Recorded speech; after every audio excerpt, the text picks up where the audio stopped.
Hello guys, depth को इन स्वागत करती है अपने डार्क डेप्थ वर्ल्ड में।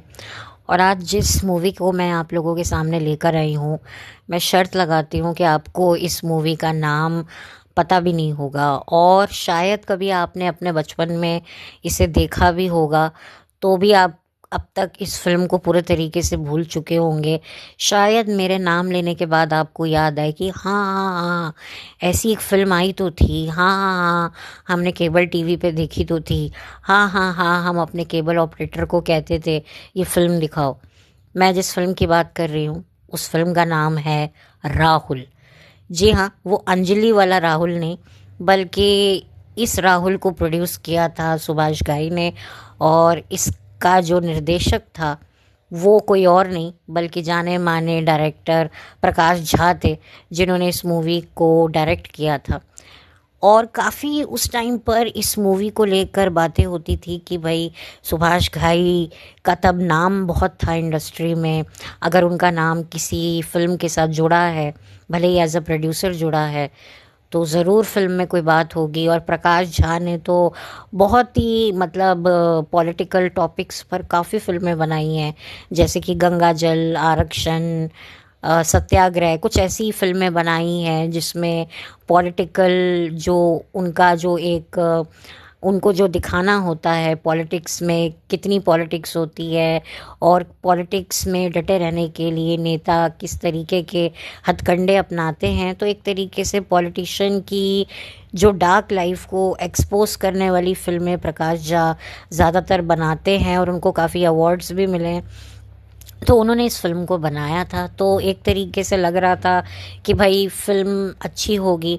और उसके बाद जो सबसे बड़ा कैचिंग आई कैचिंग जो पॉइंट था वो था इस फिल्म का जो चाइल्ड आर्टिस्ट यश पाठक, जो उस टाइम पर काफ़ी फेमस चाइल्ड आर्टिस्ट हुआ करता था। मैं आपको बता दूं, आप लोगों ने बागबान मूवी में जो अमिताभ बच्चन के जो पोते का जो किरदार निभा रहा है वो बच्चा, उसी का नाम यश पाठक है। और इस फिल्म में वो एक तरीके से लीड में था, क्योंकि उस बच्चे के ही इर्द गिर्द कहानी घूमती है। और ये वो बदनसीब बच्चे का किरदार निभा रहा है जिसके माता पिता दोनों अलग हो चुके हैं। एक तरीके से वो अपने फादर के साथ रहता है, उसे अपनी माँ के बारे में कुछ ज़्यादा पता नहीं है, लेकिन एक दिन उसे अपनी माँ के बारे में पता चलता है और फादर से चोरी वो अपनी माँ से मिलने लगता है। और फिर पिता को पता चल जाता है और पिता जो है बच्चे को माँ से अलग कर देता है। फिर होती है माता पिता में बच्चे को लेकर खींचातानी। एक तरफ जो फादर है वो भी अपनी लाइफ में आगे बढ़ना चाहता है, उसकी ज़िंदगी में एक लड़की है। उधर जो बच्चे की जो माँ है उसकी ज़िंदगी में भी कोई और मर्द आ चुका है। और एक तरीके से जो आप कह सकते हैं कि दोनों पर दोबारा घर गृहस्थी बसाने का एक प्रेशर समाज डाल रहा है। तो कहीं ना कहीं ये दोनों उसके बारे में सोच रहे होते हैं, तभी बच्चे को ये गवारा नहीं होता है। और फिर फाइनली जो है बच्चे की तबीयत ख़राब हो जाती है और अपनी औलाद से माता पिता जो प्यार करते हैं, पहले की तारीख में जो पेरेंट्स होते थे ना, वो सोचते थे कि यार जिस डिसीजन से हमारा बच्चा ही खुश नहीं है तो हम खुशी मना के क्या कर लेंगे। जब हमारा बच्चा ही खुश नहीं है हमारे अलग होने से, तब फिर क्या फ़ायदा। फिर हम नहीं ये बर्दाश्त करेंगे, हमें सिर्फ अपना बच्चा चाहिए। और इसी वजह से जो है माता पिता एक हो जाते हैं और जो बच्चा, माँ और पिता खुशी खुशी साथ में रहने लगते हैं। ये इस फिल्म की कहानी है। बच्चे के माता पिता का किरदार निभाया है जतिन गरेवाल ने। जतिन गरेवाल 90s के दशक के काफ़ी जाने माने मॉडल हुआ करते थे और म्यूज़िक वीडियो में काफ़ी आपने इन्हें देखा है। और मॉडलिंग प्रोफेशन में भी इनका नाम था, इसी वजह से उन्हें ये फिल्म मिली। पर वो बात अलग है कि आगे इनका करियर ग्राफ कुछ अच्छा चला नहीं। फिर उन्होंने अपना रेस्टोरेंट खोल लिया और अब ये ज़्यादातर अपना बिजनेस ही संभाल रहे हैं। अब मैं बात करूं यश पाठक की, जो मदर का किरदार निभाया था शबाना रज़ा ने। अब शबाना रज़ा का जो डेब्यू हुआ था वो नेहा के नाम से हुआ था, फिल्म करीब से, जो बॉबी देओल के साथ आई थी 1998 में। फिल्म फ्लॉप रही, लेकिन नेहा थोड़ी सी लोगों की नज़रों में आई, और यही वजह है कि नेहा को आगे जाकर कुछ फिल्में मिली बड़े एक्टर्स के साथ, जैसे कि सुनील शेट्टी, अजय देवगन, ऋतिक रोशन के साथ।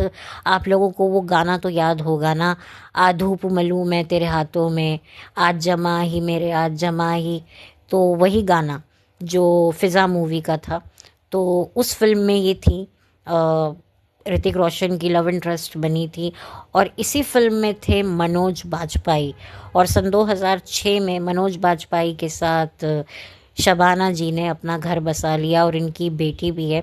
एक्चुअली मनोज बाजपेयी की जो सेकंड वाइफ हैं ये शबाना रज़ा, इससे पहले भी मनोज बाजपेयी की शादी हो रखी है, पर वो शादी चली नहीं। उनकी पहली पत्नी के बारे में किसी को भी नहीं पता है, कोई ज़्यादा जानकारी अवेलेबल तो नहीं है।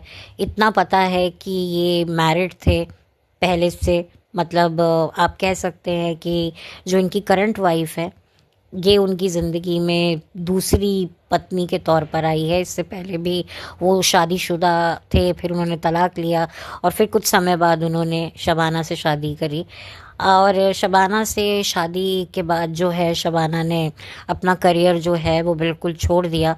सन 2010 तक इन्होंने थोड़ा बहुत काम किया फिल्मों में, लेकिन फिर बाद में जब उनकी बेटी पैदा हुई तो फिर अब वो पूरे तरीके से अपनी बेटी के साथ में ही हैं। और सोशल मीडिया पर आपको मनोज बाजपेयी, उनकी वाइफ और उनकी बेटी की तस्वीरें देखने को मिलती ही हैं। तो ये कुछ फिल्म थी, और एक तरीके से इस फिल्म में जो जतिन गरेवाल और शबाना रज़ा के जो सेकंड लव इंटरेस्ट बने थे, यानी कि किसके साथ ये दोबारा से अपनी ज़िंदगी शुरू करने जा रहे थे, तो वो लोगों का जो है परिचय भी मैं आपको दे दूं। वो थी राजेश्वरी सचदेव, जो जतिन गरेवाल की नई लव इंटरेस्ट के तौर पर फिल्म में आपको देखने को मिलेंगी। और जो नेहा यानी कि शबाना रज़ा, क्योंकि नेहा नाम से ही ये लॉन्च हुई थी शबाना, फिर बाद में इन्होंने अपना ओरिजिनल नाम रख लिया था शबाना। लेकिन जब आप इनकी करीब मूवी देखेंगे तो इनका इंट्रोडक्शन नेहा के तौर पे हुआ है। शायद इनका सरनेम भी कुछ और था, लेकिन फिर बाद में इन्होंने अपना ओरिजिनल नेम ही रखना सही समझा। ठीक है, वो इनकी अपनी मर्जी है। तो उनका किरदार निभाया था आप सबके प्यारे हम साथ साथ हैं के क्रिंज दामाद महेश ठाकुर ने। जी हाँ, ये वही महेश ठाकुर हैं जिन्हें आप हम साथ साथ हैं मूवी में नीलम कोठारी के शौहर के तौर पर देखते हैं, जो अपना काम धंधा छोड़कर अपनी बीवी के साथ अपनी सास ससुर की एनिवर्सरी मनाने आए हैं। और फिर उसके बाद एक के बाद एक इनके सालों के रिश्ते हो रहे हैं, ये हनीमून पर जा रहे हैं घूमने। मतलब मैं सोचती हूँ कि मतलब खैर उस टाइम पर तो हम लोग बच्चे थे जब ये फिल्म आई थी, लेकिन आज मैं अगर देखती हूँ महेश ठाकुर के किरदार को, आनंद बाबू नाम था ना इनका हम साथ साथ है मूवी में, तो मुझे बड़ा ही क्रिंज दामाद ये लगता है। जिस तरीके से ये मतलब सब काम छोड़कर अपनी बीवी के पीछे पीछे रहता है, बीवी के घर में पड़ा रहता है, वो भाभीियों के साथ में हंसी मजाक, आपको कितने बच्चे होंगे, ये होगा, मतलब उनके साथ कुकिंग कर रहा है लिटरली। मतलब ना, मुझे अब ना ऐसे दामादों को देखकर ना मेरा दिल भारी हो जाता है कि यार क्या है। फिर ये रोते हैं कि भाई हमारा भाई जो है उसने हमको बेदखल कर दिया, ये कर दिया, वो कर दिया। क्योंकि भाई जो आदमी इतने 3-3 4-4 महीने अपना बिजनेस कारोबार छोड़कर बीवी के मायके में पड़ा रहेगा, तो फिर भाई भी तो कहेगा कि भाई सारी मेहनत तो फिर मैं ही कर रहा हूँ, तू निकल, तू जा यहाँ से। तो वो तो भाई तो निकालेगा ना। फिर बाद में भाई को लगता है कि यार ये छोटे मोटे टटपुंजिए काम तो मेरा छोटा भाई देख लेता था, अब इसको भी मैं देखूं। तो उसने वापस से अपने भाई को बुला लिया। तो ये मतलब अब हमें समझ में आता है। पहले तो हमें लगता था अरे आनंद बाबू का बड़ा भाई कितना गंदा है, देखो ये है वो है। लेकिन आज हम समझ पा रहे हैं कि भाई जो आनंद बाबू का जो बड़ा भाई है वो सच्चा रोता था कि मेरा छोटा भाई तो अपनी बीवी के पीछे ही लगा रहता है, और जो बीवी के पीछे जो लगा रहता है उसके मायके में पड़ा रहता है, तो वहाँ के लोग भी उसकी कुत्ते से ज़्यादा कदर उसकी करते नहीं है, उसको भी एज अ कुत्ता ही समझते हैं। तभी तो वो गाना है, ये शायद बात मैं पहले भी बोल चुकी हूँ कि उसकी कोई कदर नहीं है। सरेआम बोलते हैं भाई, बीवी को ये करे ना नाराज, आशिकाना है अंदाज। और फिर डार्लिंग तुम्हारा है ज़माना करके, जो वो जिस तरीके से पर्स की चेन अपने गले में डाल के दोनों हाथ ऐसे कुत्ते की तरह आगे करके जो चल रहा होता है, तो आप ये सोचिए ना कि ये क्या इज्जत है। यही तो इज्जत होती है। जो आदमी मतलब अपनी बीवी के घर में पड़े रहते हैं, अपनी बीवी के मायके में पड़े रहते हैं, उन दमादों की कोई इज्जत नहीं होती है। मतलब कि मैंने देखा है ऐसे दमादों को ना, मतलब रिस्पेक्ट से नहीं देखा जाता है। उस टाइम पर क्या होता था कि भाई कैसा भी हो, दमाद दमाद दमाद होता है, तो इज्जत वगैरह होती थी। आजकल तो लड़की के घर वाले ही सुना देते हैं लड़के को कि भाई तुम क्या है। अब ज़माना बहुत बदल गया है। पहले के टाइम में जो लड़की के माँ बाप होते थे, वो लड़के को तो बोलने से पहले 10 बार सोचते थे। अब तो माँ बाप लिहाज नहीं करते, ज़रा सी बात होती है तो दामाद को सुना देते हैं 4 बातें। पहले दमादों से कोई नहीं बोलता था, अरे जवाई भाई से क्या लड़े, अरे हमारी बेटी को छोड़ देगा तो क्या होगा। पहले बहुत डर होता था। लेकिन कहीं ना कहीं दिल के किसी कोने में रिस्पेक्ट तो ऐसे मर्दों का नहीं होता है जो अपनी बीवी के ही मायके में पड़े रहें और बीवी की भाभीयों के साथ हिन हिन हिन हिन करते रहे। तो जो लड़की के जो भाई होते हैं उनको भी पसंद नहीं होता, बट वो भी बर्दाश्त कर रहे होते हैं। अब तो खैर लड़के भी बोल देते हैं कि अपनी बहनों को सुना देते हैं कि भाई ले जा अपने पति को। पहले जैसा भी है, बहन का पति है, वो भला है बुरा है, हमें उसको संभालना है। तो पहले का टाइम अलग होता था। लेकिन क्या होता था कि हम साथ साथ है मूवी को बड़ा ही आइडियलाइज करते थे, लेकिन वो मूवी भी सर से पैर तक एक छलावा थी, झूठ थी। और जो वो 3 तितलियां थी जो रीमा लागू जी की फिल्म में, जिसमें एक किरदार कोनिका जी ने भी निभाया है, जो अभी बिग बॉस में भी आई थी, तो हम उनको नेगेटिव बोलते थे कि देखो ये घर तोड़ने की बात करती हैं, ये करती हैं। बट एक्चुअली आज हमें लगता है कि नहीं, वो 3 तितलियां सही थी कि भाई तमाशा होने से पहले ही अलग अलग हो जाओ और अलग अलग रहो साथ में। क्योंकि एक बार बच्चे हो गए, ठीक है भाई में बहुत प्यार रहता है, लेकिन जैसे भाइयों की शादी होती है, फिर बाद में जब भाइयों की फैमिली बनने लगती है ना, तब प्रॉब्लम्स शुरू होते हैं। शुरू शुरू में सब अच्छा लगता है, क्योंकि अपने बच्चे के लिए हर कोई पॉजेसिव होता है। सारी दुनिया का मोह एक तरफ और औलाद का मोह एक तरफ। तो जब औलाद आ जाती है ना आपकी गोद में, तो फिर बाप भाई माँ बहन कोई मायने नहीं रखती। फिर मेरा बच्चा, मेरे बच्चे की एजुकेशन, उसकी पढ़ाई, उसके खर्चे, उसकी ज़रूरतें, उसका मेडिकेशन और उसको आगे फ्यूचर, तो इस सब का हवाला दे देकर जो है फिर प्रॉब्लम्स होती हैं। फिर बाद में अगर बच्चा बड़ा हो गया है, सेटल हो गया है, तो उसको सेटल तो करना है ना, शादी तो करनी है ना। अगर लड़की है तो उसकी शादी करवानी है और अच्छे घर में रिश्ता देना है, तो स्टैंडर्ड अपना ऊंचा करना होगा, ये करना होगा। कल को लड़की शादी के बाद अपने पति के साथ रहने आएगी तो घर अच्छा होना चाहिए। ये इस तरह की औलाद के कंधे पर रखकर माँ बाप जो अपने वो कहते हैं ना, एक वसूलते हैं अपने खर्चे, अपने ही भाई बहनों से हिस्से मांगते हैं कि भाई हमें दो, हमारे बच्चे बड़े हो रहे हैं, हमें उनकी शादी करनी है, अपने जवाइयों को हम कहाँ सुलाएंगे। ऐसी ऐसी बातें करके भी भाई हिस्सा करो, घर का फैसला करो। मैं ये नहीं कहती कि वो गलत होते हैं, लेकिन वही बात है ना कि औलाद के लिए वो इतना कुछ कर रहे होते हैं। तो ये भाई बहन तब तक ही अपने होते हैं जब तक इनके खुद के घर नहीं बसे हुए होते। लेकिन जब इनके खुद के घर बस जाते हैं, बच्चे हो जाते हैं, तो फिर इनके लिए इनके बीवी बच्चे पहली प्रायोरिटी होते हैं, और होने भी चाहिए। ये कोई गलत नहीं है, क्योंकि जो चीज़ें बीवी बच्चे आपके लिए कर रहे हैं, फिर हर रिश्ता जो होता है फिर वो कितना भी करीब का हो, वो आपके फर्स्ट सर्कल से निकल जाता है। फिर आपके फर्स्ट सर्कल में आपकी वाइफ, आपका हस्बैंड, आपके बच्चे, ये प्रायोरिटी हो जाता है। भाई बहन, इवन माँ बाप भी थोड़े से दूर हो जाते हैं कि भाई अब हमारी अपनी ज़िंदगी है। ये कड़वी सच्चाई है, बट ये रियलिटी है जिसको हम नहीं समझते हैं। हमें लगता है कि क्यों शादी के बाद वो पराया क्यों हो जाता है, ये क्यों पराये हो जाते हैं। देखो, शादी ऐसी चीज़ होती है जो हर रिश्ते को बदल के रख देती है। दो भाई होते हैं, बहुत करीब होते हैं, जब मर्जी चाहा एक दूसरे के कमरे में चले जाते हैं देर रात को। लेकिन जैसे ही एक भाई की शादी हो जाती है ना, फिर जो दूसरा भाई होता है ना, वो 10 बार अपने भाई के कमरे में जाने से पहले सोचता है। वो ऐसे नहीं जाता, नॉक करके जाता है, क्योंकि अब मेरा भाई अकेले उस कमरे में नहीं रहता, अब उसकी वाइफ रहती है। तो ये जब ये चीज़ आ गई तो फिर आप क्या सोचते हो?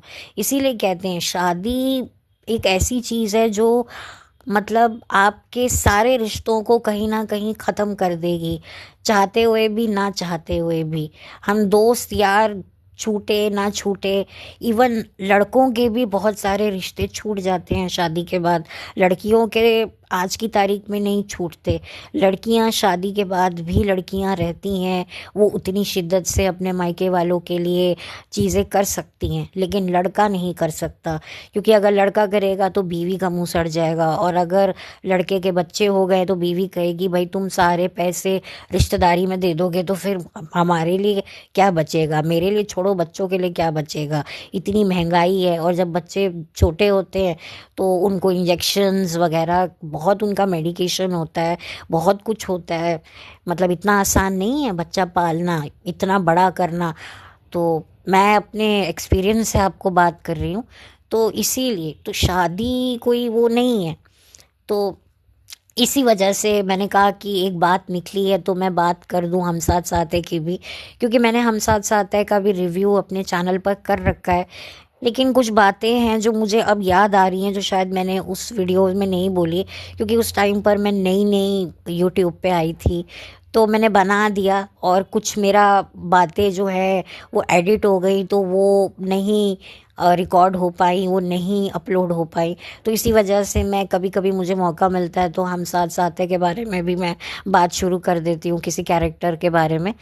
तो खैर बैक टू राहुल, तो मैं राहुल पर आती हूँ। तो राहुल जो मूवी है वो एक तरीके से ये दिखाने की कोशिश की गई थी कि कैसे एक बच्चे पर गलत असर पड़ता है जब उसके माँ बाप अलग हो जाते हैं। मतलब पहले के टाइम में बच्चों की उस सिचुएशन को बहुत अच्छे से समझा जाता था कि भाई हमें तो कोई नया पार्टनर मिल जाएगा। और इस फिल्म में भी आपको देखो नया पार्टनर मिलते हुए पेरेंट्स के दिखाए जाएंगे। लेकिन जो बच्चा है उसे तो पता है ना कि ये मेरे माँ बाप नहीं है, ये मेरे पेरेंट्स की एक तरीके से सेकंड इनिंग्स है। तो बच्चा नहीं ये झेल पाता है। तो क्या होता है कि बच्चा साइकोलॉजी उसकी बहुत डिस्टर्ब होती है। लेकिन अब मैं देखती हूँ कि जो आजकल के बच्चे हैं उनको पेरेंट्स इस तरीके से मैनिपुलेट करते हैं सोशल मीडिया के ज़रिए, उनको इतना माँ बाप ही मोह में डुबा देते हैं कि फिर बच्चों को लगता है ठीक है भाई माँ बाप को जो करना है करने दो, हमारे माँ बाप खुश है ना, ठीक है। वो ये बातों को ना जो है नज़रअंदाज कर देते हैं, इग्नोर कर देते हैं। लेकिन मैं आपको बताऊं जब वो बच्चे बड़े होंगे, जब वो खुद रिलेशनशिप में जाएंगे, खुद पेरेंट्स बनेंगे ना, या पेरेंट्स ना भी बने तो भी अगर वो बड़े होंगे एक सर्टेन एज में आएंगे तो डेफिनेटली उनको तकलीफ़ होगी।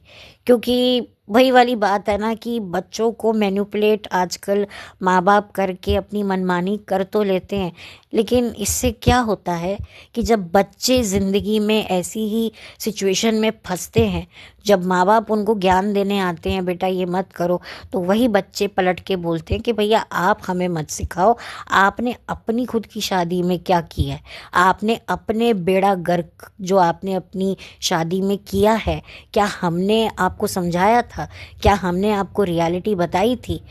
क्योंकि माँ बाप जो हैं बच्चों को मोह पाशे में ही उलझाए रखते हैं आजकल के। तो बच्चे कभी गहराई में उतरे उतरते नहीं हैं आपके बच्चे। इसीलिए बच्चे जो हैं वो कहते हैं हाँ हाँ ठीक है ओके ओके करके निकल जाते हैं। ये सारी बातें बच्चों को अभी रियलाइज़ नहीं होंगी, बाद में जाके होंगी। और ये मैं समझती हूँ क्योंकि मैंने देखा है कि जो बातें मैंने एक अपने यंग एज में इग्नोर करी थी, आज वो बातें जब मुझे याद आती हैं तो मुझे बड़ी तकलीफ़ देती हैं। तो ये सबके साथ होता है। तो ये बच्चे का दिखाया गया है कि माँ बाप तो मतलब अपनी अपनी ज़िंदगी में आगे बढ़ जाते हैं और बच्चों को वो एक तरीके से इमोशनली टॉर्चर करते हैं कि अब से ये तुम्हारा नया फादर है, नई मदर है। अरे भाई, बच्चे का क्या कसूर है? बच्चे नहीं बर्दाश्त कर सकते, बच्चे अपने माँ बाप को अलग होते हुए नहीं देख सकते। वो पेन, वो दर्द प्रकाश झा ने दिखाने की कोशिश की गई थी इस फिल्म में। प्रकाश झा ने पूरी कोशिश करी कि वो दर्द, वो मैसेज वो दे। क्योंकि अगेन, जैसे कि मैं कहती हूँ, बॉलीवुड में तो एक तरीके से बॉलीवुड वालों को पता होता है कि आने वाले समय में क्या हो रहा है। तो आप देखिए ना, आज छोटे छोटे बच्चे जो हैं उनके जो पेरेंट्स हैं वो अलग हो रहे हैं। और ये रियलिटी दिखाई जा रही है। पहले क्या होता था कि जो माँ बाप होते थे ना, वो इतने सेल्फिश नहीं होते थे। उनको लगता था ठीक है यार, हम एक दूसरे को गाली दे देंगे बंद कमरे में, लेकिन हम अलग नहीं होंगे क्योंकि हमारी बच्चे की लाइफ खराब होगी। अब माँ बाप क्या सोचते हैं, अरे यार जब हम ही खुश नहीं रहेंगे तो बच्चों को क्या खुश रखेंगे। और इसी चक्कर में अपनी खुशी के लिए वो अलग तो हो जाते हैं।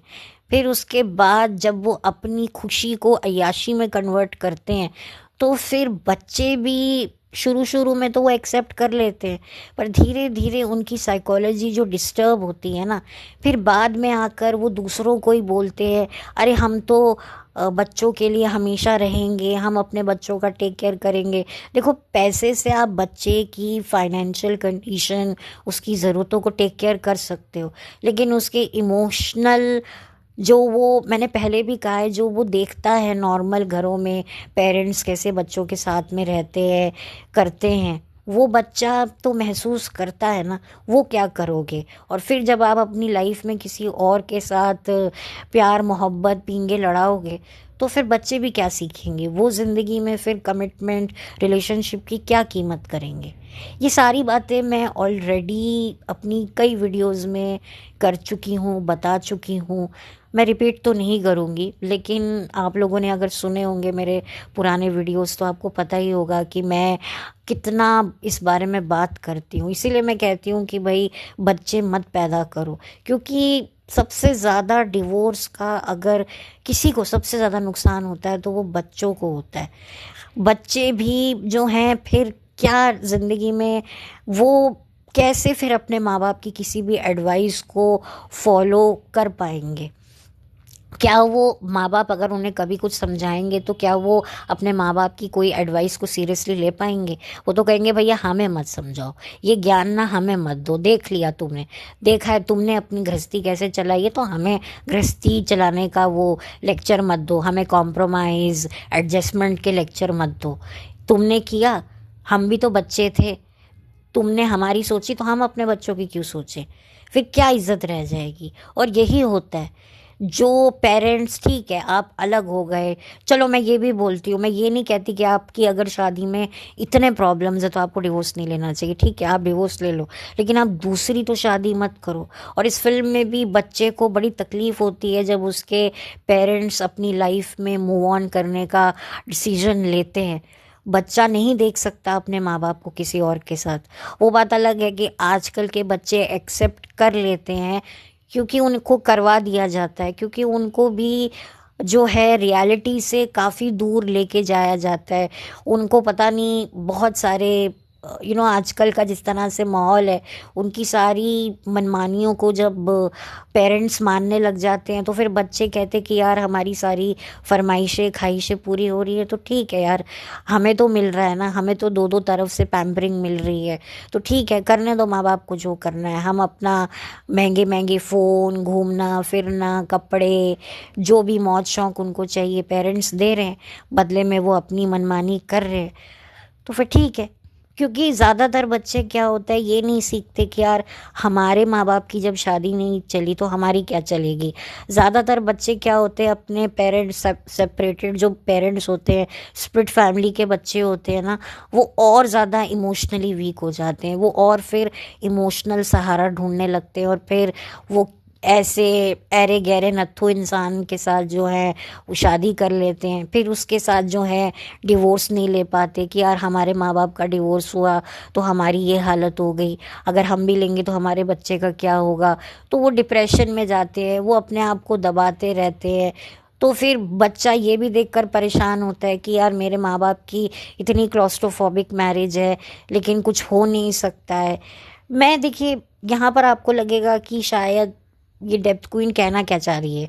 मैं यही कहना चाह रही हूँ कि ठीक है, शादी अगर आप लोग नहीं साथ में रह सकते तो अलग हो जाओ, लेकिन बच्चे के लिए ना, चाहे आप सिंगल पेरेंट भी बन के रहो, आप अपने एक्स से टच में नहीं हो, कोई बात नहीं, लेकिन आप किसी और शख्स को अपने और अपने बच्चे के बीच में मत लाओ।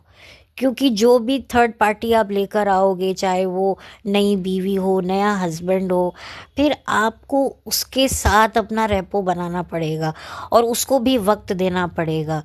मतलब नॉर्मली क्या होता है, हस्बैंड वाइफ में बहुत प्यार होता है, लेकिन जैसे ही बच्चा हो जाता है तो फिर बच्चा प्रायोरिटी बन जाता है। यहाँ जो बच्चा है वो किसी और शादी से है, तो बहुत सारा आपके भी मन में प्रेशर रहता है कि एक शादी टूट गई तो दूसरी शादी को चलाना है। तो इन सब में बच्चे का जो टाइम होता है, जो बच्चे का टेंशन होता है, जो बच्चे की इनसिक्योरिटी होती है, वो फिर आप पूरी नहीं कर पाते। और जो नया पार्टनर होता है, आप भले ही वो डिवोर्सी हो या डिवोर्सी ना भी हो, लेकिन उसकी भी नीड्स हैं, जिस नीड्स की वजह से उसने शादी की है, तो ये बड़ा डिफ़िकल्ट हो जाता है।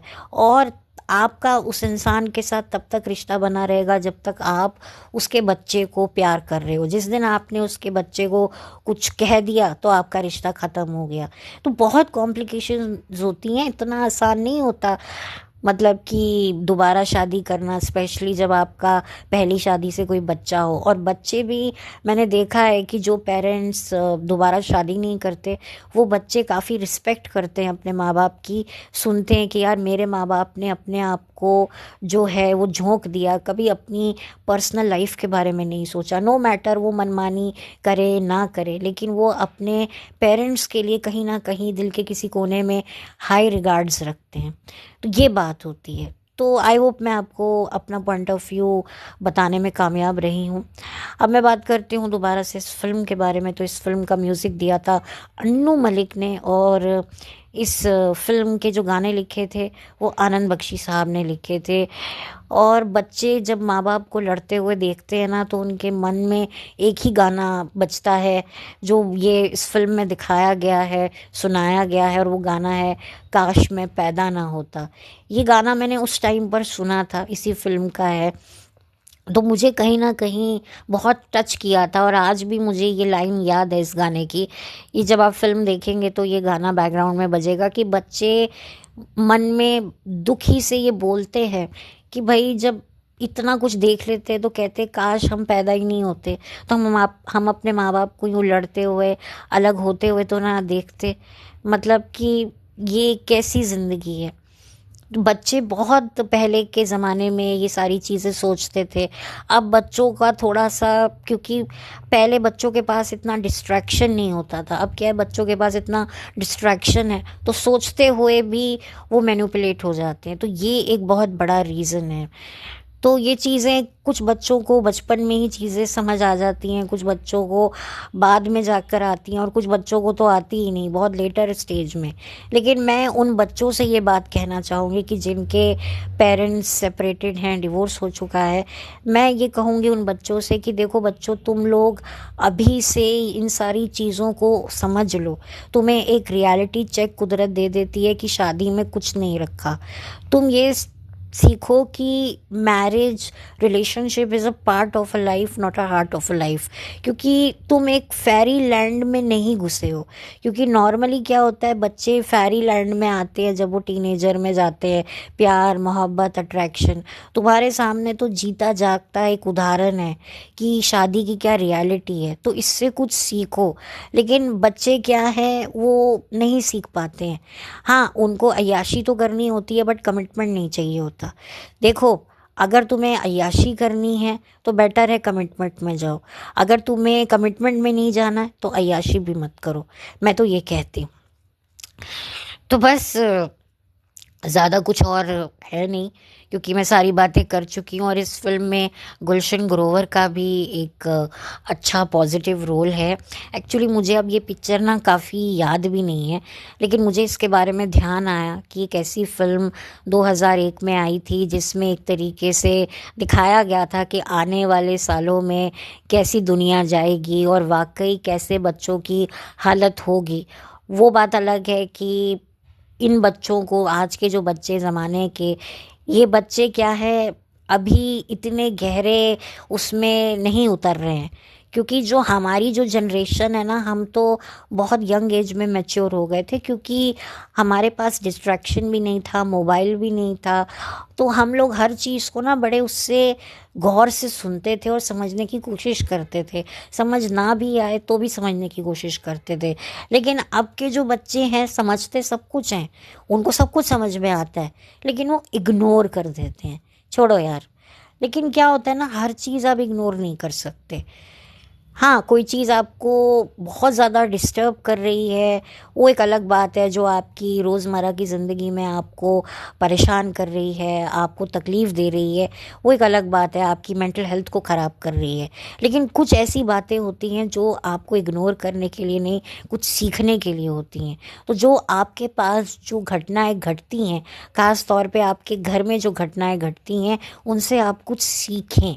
बच्चे, लड़कियां जो हैं वो भी नहीं सीखती। माँ बाप लड़ते हैं, सोचती हैं यार मैं यहाँ से निकलूँ, मैं किसी से शादी करूँ, अपना घर बसाऊँ, मुझे अपना पति मिले, मैं उसके साथ खुश रहूँ। और लड़कियां इसी चक्कर में शादी भी कर लेती हैं, सोचती हैं ससुराल जाएंगी तो एक इस माहौल से हमें आज़ादी मिलेगी।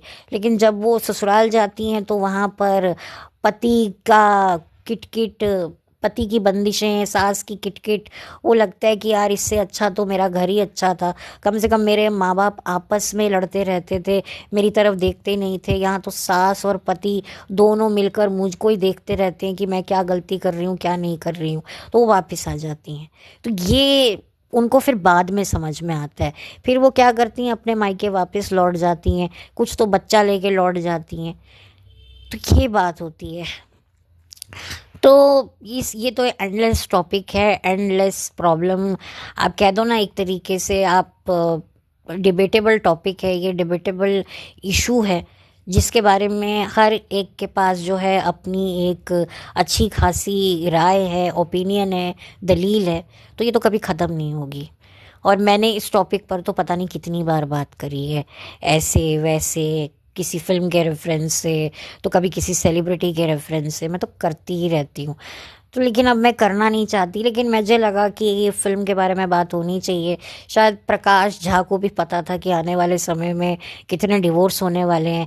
पहले होता था बच्चा पैदा कर लो डिवोर्स नहीं होगा, अब तो बच्चा पैदा करने के बाद ही डिवोर्स हो रहे हैं, क्योंकि रियलिटी चेक सामने आ जाता है। कहते हैं ना, तीन तिगाड़ा काम बिगाड़ा। तो वाकई दो लोगों के बीच में जब कोई तीसरा आता है, इवन वो आपका खुद का बच्चा ही क्यों ना हो, तो स्ट्रेस बढ़ता है। क्योंकि बच्चे को आजकल माता पिता दोनों मिलके पाल रहे हैं, दोनों अटेंशन दे रहे हैं। तो इस अटेंशन में पति पत्नी के बीच में टेंशन शुरू हो जाता है। ये भी एक सच्चाई है। तो खैर, अब मैं इस वीडियो को बंद करती हूँ और बहुत जल्दी मिलूँगी एक नए वीडियो के साथ में। और आप लोग बताइएगा आपने ये फ़िल्म देखी है, नहीं देखी है। मैंने तो ये फ़िल्म का, मुझे बड़ा क्रेज़ था जब ये फ़िल्म रिलीज़ हुई थी, तो मैं केबल ऑपरेटर को फ़ोन कर कर के बोलती थी, भाई ये फ़िल्म अगर आपके पास आ गई है तो दिखा दो। क्योंकि पहले क्या होता था, केबल टीवी पे जो है फिल्में आती थी, केबल टीवी हुआ करते थे, तो हम केबल ऑपरेटर को फ़ोन करके बोलते थे कि भैया ये फ़िल्म है तो दिखा दो। तो लेकिन जब ये फ़िल्म देखी तो हमें इतनी अच्छी नहीं लगी, हम शायद इस फ़िल्म की डेप्थ को नहीं समझ पाए। लेकिन आज जब मुझे ये फ़िल्म याद आई, तब मुझे पता चला कि क्या कहना चाहती है ये फ़िल्म। हालांकि इस तरह की फ़िल्में ब्लैक एंड वाइट एरा में भी बन चुकी हैं, बहुत सारी फ़िल्में बनी हैं। मुझे याद नहीं आ रही एक फ़िल्म, शायद वो राजेंद्र कुमार साहब की थी, ब्लैक एंड वाइट में थी। उसकी भी ऐसी कहानी थी, उसमें भी यही बताया गया था कि भाई तुम तलाक ले रहे हो और सबसे ज़्यादा अगर किसी का नुकसान होगा तो तुम्हारे बच्चे का होगा, क्योंकि तुम तो किसी और का हाथ थाम कर आगे बढ़ जाओगे, लेकिन उस मासूम का क्या होगा।